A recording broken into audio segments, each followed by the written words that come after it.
It's not very easy to cross the bridge because there is a lot of prejudice from both sides sometimes, especially when we have some political complex situation going on. We're always very, very careful. We can't freely cross the other part of the city, so we are stuck just in one side of the city, and then it also causes some physical and social barriers. After the war, it was totally different. We had nationalist narrative, hate speech, and it was very hard to control that. But nowadays, I think it's much better. It was a total division for a decade and so more, but I cannot say that it is the same anymore.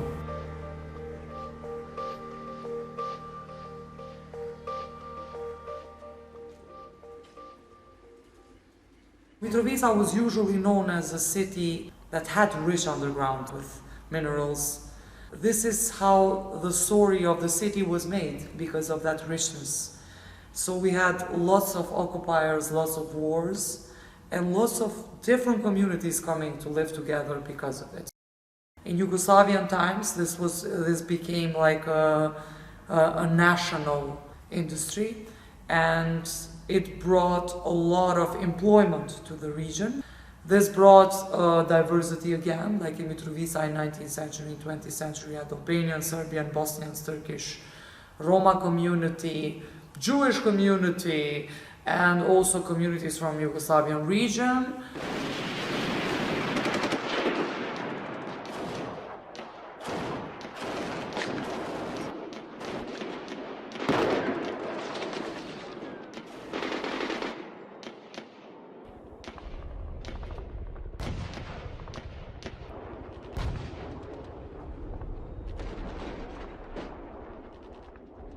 I was 13 during the war, so after the war it's a new city. It's a hard city, very hard city, but it changed a lot and it's still changing.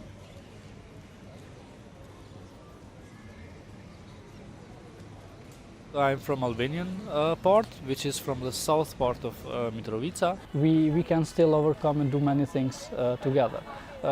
We both have been grown up with some prejudices towards different communities.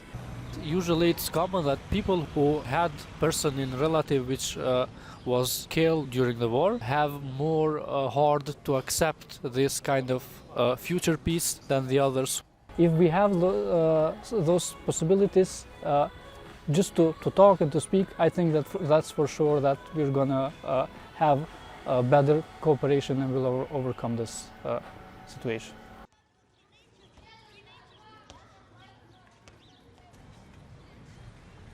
I am coming from a Kosovo Serb community, which is a non-majority community here in Kosovo. So after spending 10 years of my life in Serbia, after the war, we were forced to move.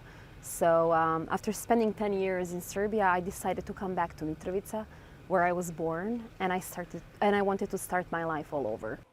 I didn't have prejudice. I wanted to meet the other side, and the best way to meet the other side is to work with them, to live with them, and not next to them.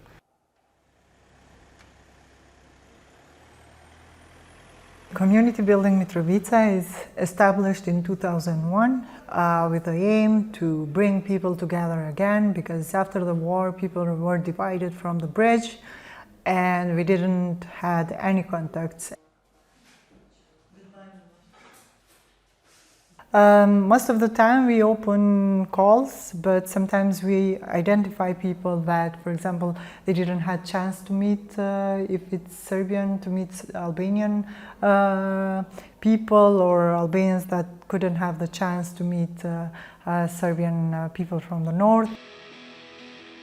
CBM established a rock school with different youngsters Serbian and Albanian. It's still functional, and they do music in different cities, but also different countries.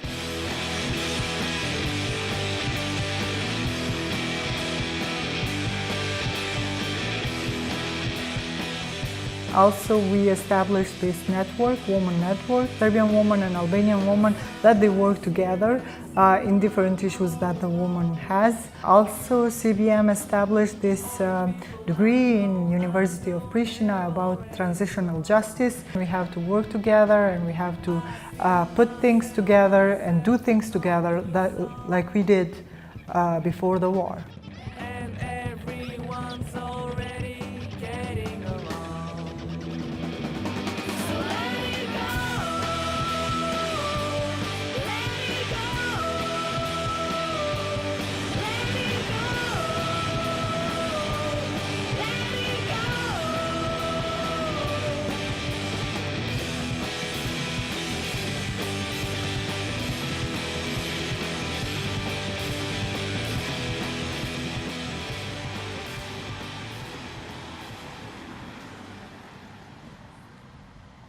We grew up staying in the same country, and that's causing us problems because we don't have the possibilities to visit other cities, to meet new people, and also to get richer in mind and in other ideas as well.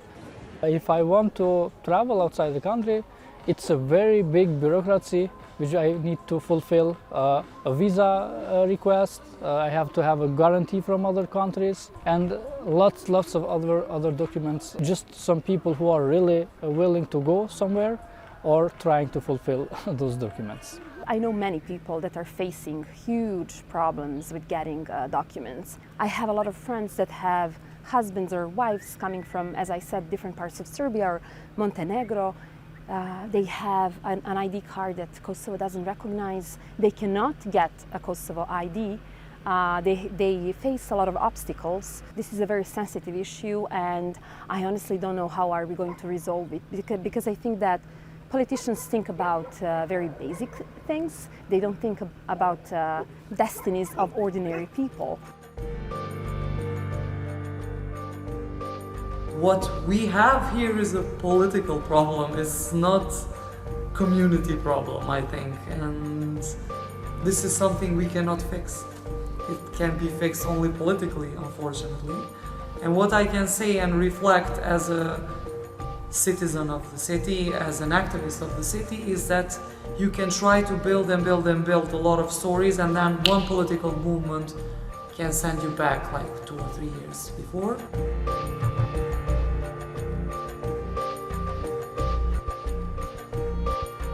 I think there is hope.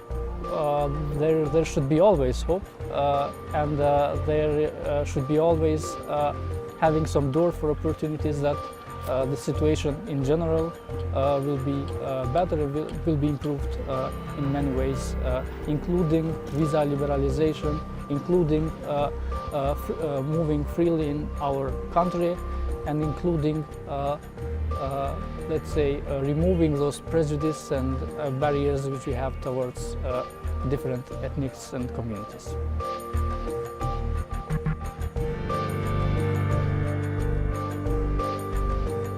I was hoping that we're going to be able to build a better future here in Kosovo until I become a mother, but as you can see, that's not the case. We still have a lot of issues that we're dealing with. So yes, if something major happens, I will definitely think about leaving with my kid. There is no way that I'm gonna let him have the same destiny as I did, because I had to leave my home, I had to leave everything behind, I had to deal a lot of stress as a child, and I don't want that for him. He deserves better. People are tired here, I think. They don't want war anymore because we had a war 21 years ago, and we don't want again for this to happen. And I think they are tired from that. People just want to have a good welfare here, a good condition to live here, a good education system, a good healthy system. This is what they want.